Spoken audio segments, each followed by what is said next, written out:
So the objective of this presentation is to describe the K562 cell system, which is an experimental system for the identification of inducers of fetal hemoglobin. First of all, I would like to give some introduction for beta thalassemia. Beta thalassemia is an hereditary disease which affects the red blood cells, and this disease is very frequent in Africa, Middle East, Asia.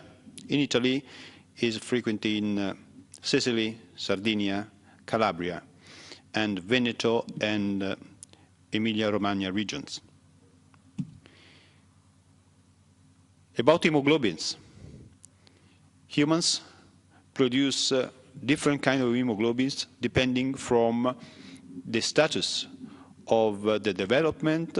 We have 3 embryonic hemoglobins, 1 fetal hemoglobin, and 2 adult hemoglobins.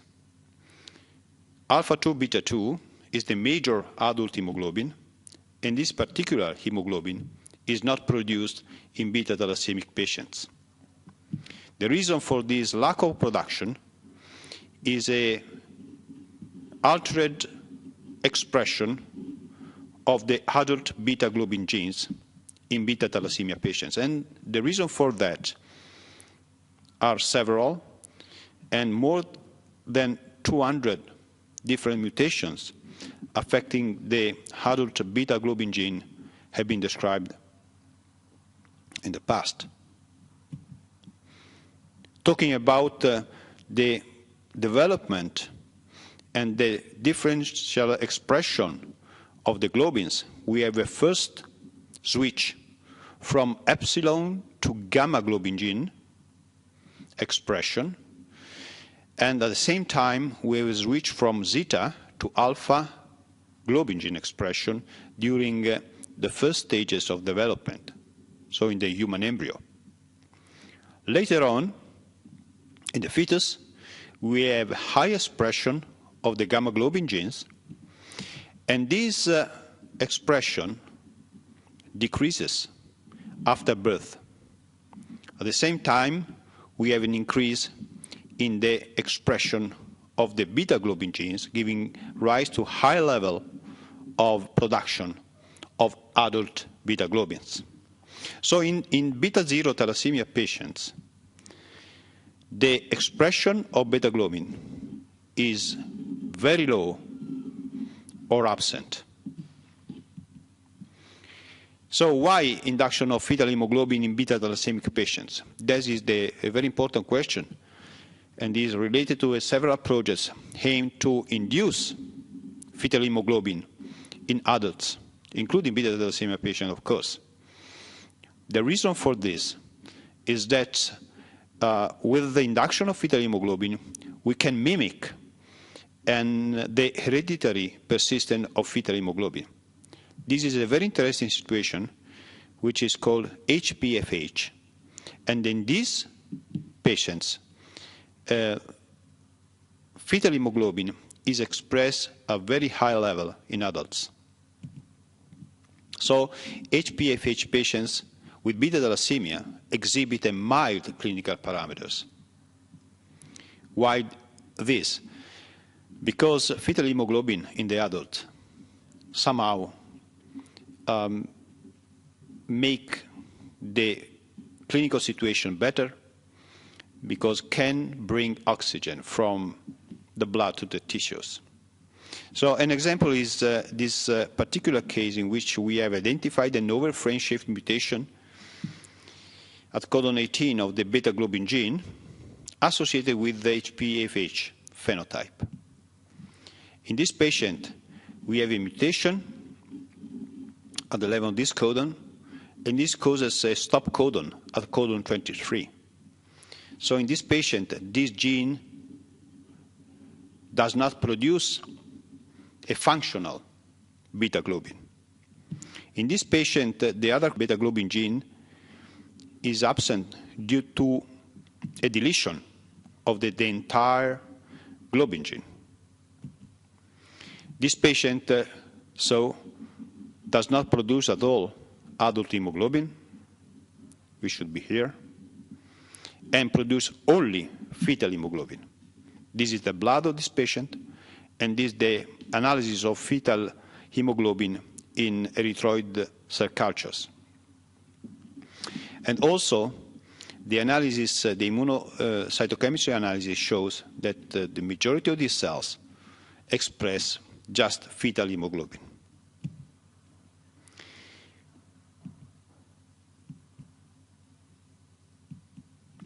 So in conclusion, this patient is 12 years old, has a stop codon in one gene, one beta-globin gene. There is a deletion in the other one. The phenotype is beta-0 thalassemia.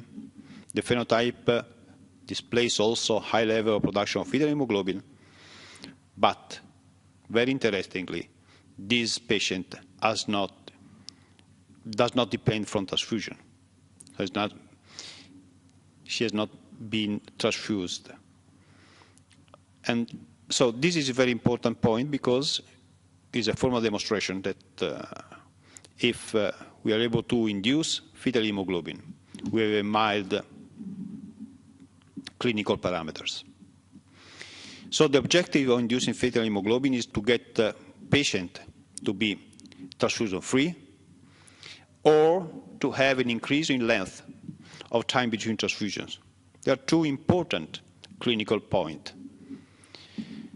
And one information that make this strategy likely to have success is the effects of hydroxyurea.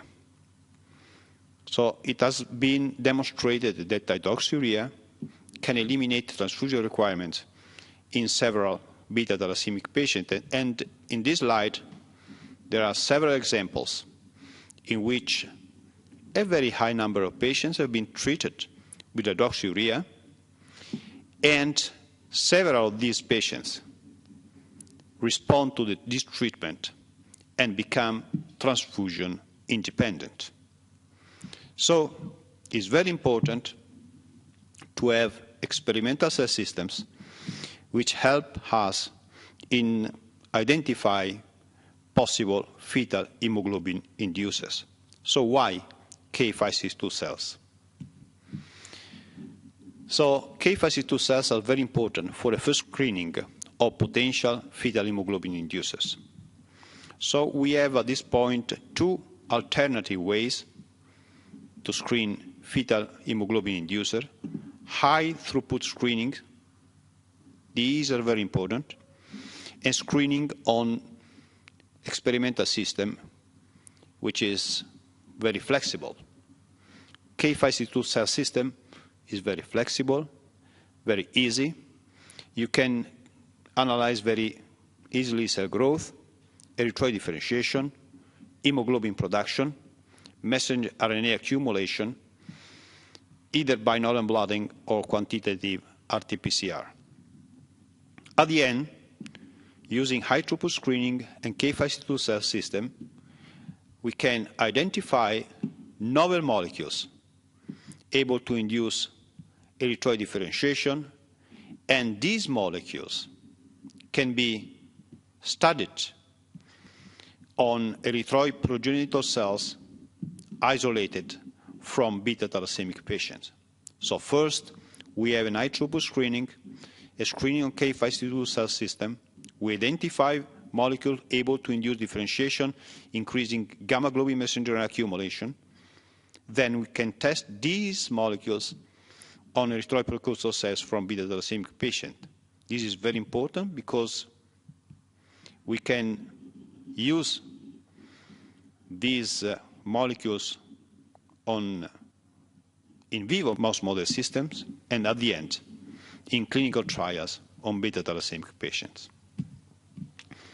So these are K562 cells in their uninduced state.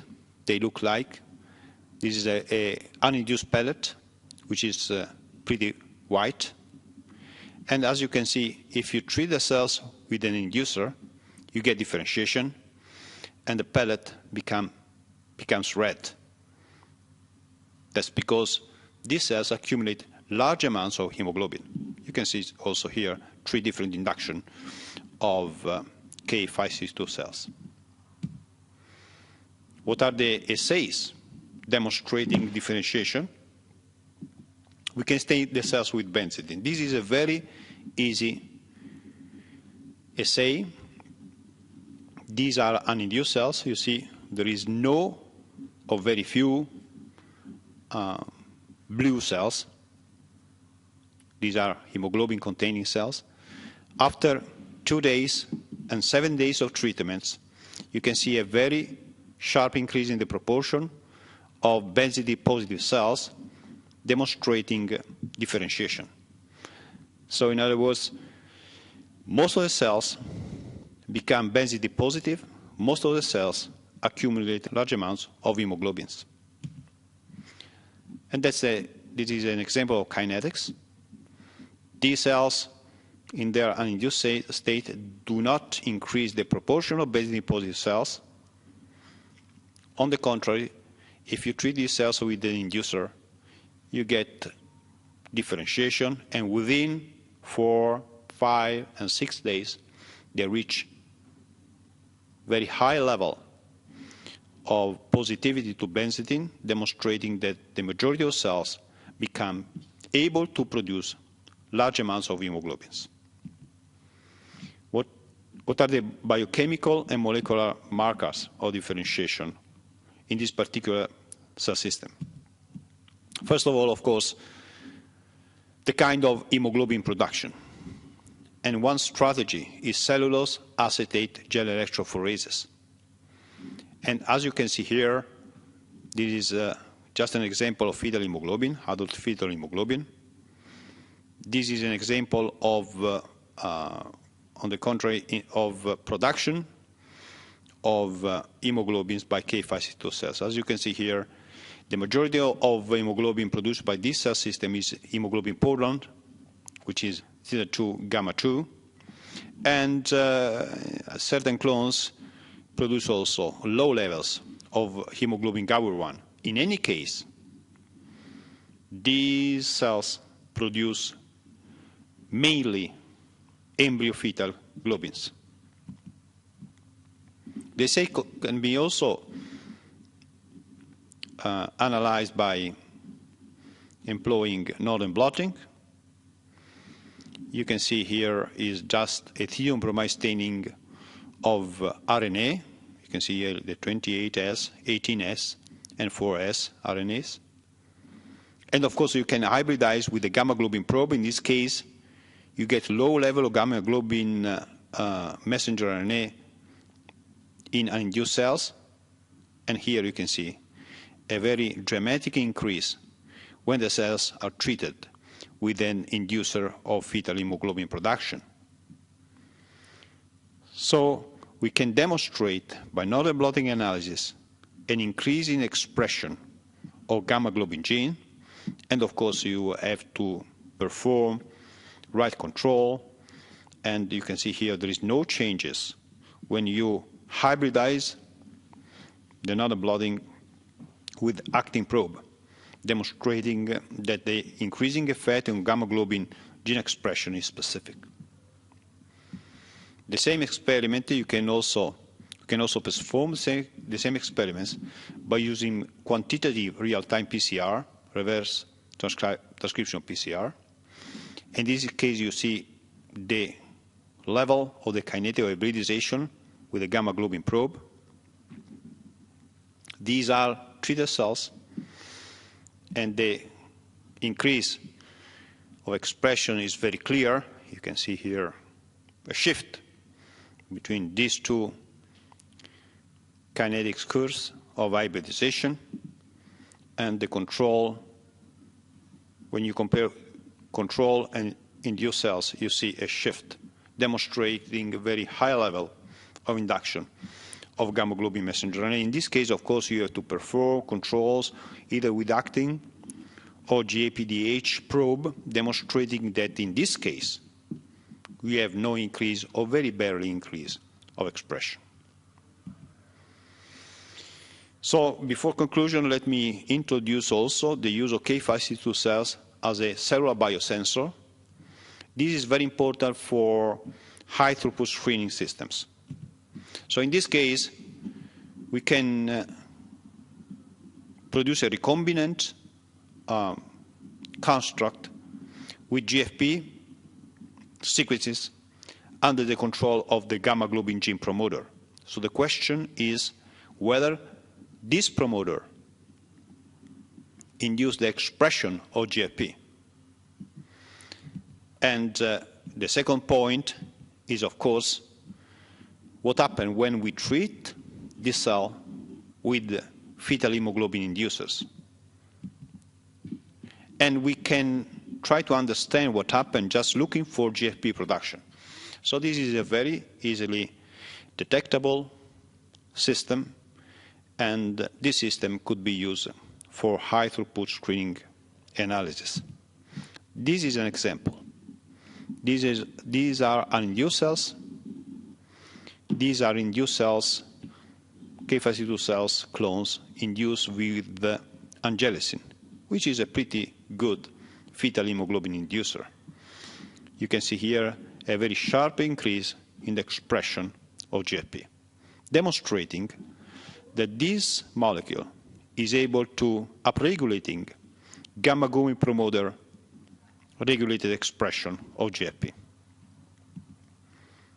Of course, you can also perform FACS analysis. In this case, we analyze the effects of resveratrol, which is another fetal hemoglobin inducer, and which you see here inducing a shift in GFP fluorescence. You can also quantitatively analyze this shift by looking to this shift of these histograms. Here is control cells. These are resveratrol-treated cells, and you can see here there is a sharp increase in GFP content. So again, this system is very easy and can also help us in answering to a simple question whether or not a fetal hemoglobin inducer is able to increase the activity of the gamma globin promoter. In conclusion, K562 cells is an in vitro cellular system which has several advantages. First of all, it's simple. Results are obtained within a few days, and they say, again, as very cheap and simple to be done. So the second point is that the demonstration, the formal demonstration, the several inducers of K562 cell system have been also shown to be potent inducers of fetal hemoglobin production in erythroid cells isolated from beta thalassemia patient. So what we see on K562 cells is predictive of an activity on the true cells from the patients. On the contrary, the K562 cells has a very important limit. This is a tumor cell line, it's a chronic myelogenous leukemia cell line. This cell line is already committed for gamma globin gene expression. This cell line displays low or absent expression of beta globin genes. And at the end, we have few cases of inducers which are active on K562 cells but are inactive on the cells from the beta thalassemia patient. These are the limits of the cell systems, but of course, these advantages make this system very important for the first stages of the analysis. So when we perform screening on the K562 cell system or with a clone carrying GFP, we can make a selection of few inducers which can be analyzed on human erythroid progenitors, looking, of course, for inducers to be used for in vivo analysis on beta thalassemia patient, beta thalassemia mouse models, and at the end for clinical trials on beta thalassemia patients. So the conclusion is that the K562 cell system is very important for this analysis and for driving a certain drug to clinical practice. So at the end, let me mention our sponsor, Teleton, the Veneta Association for the Fight Against Thalassemia, Fondazione Cariparo, and the European project Ethernet, which means Electronic Infrastructure for Thalassemia Research Network.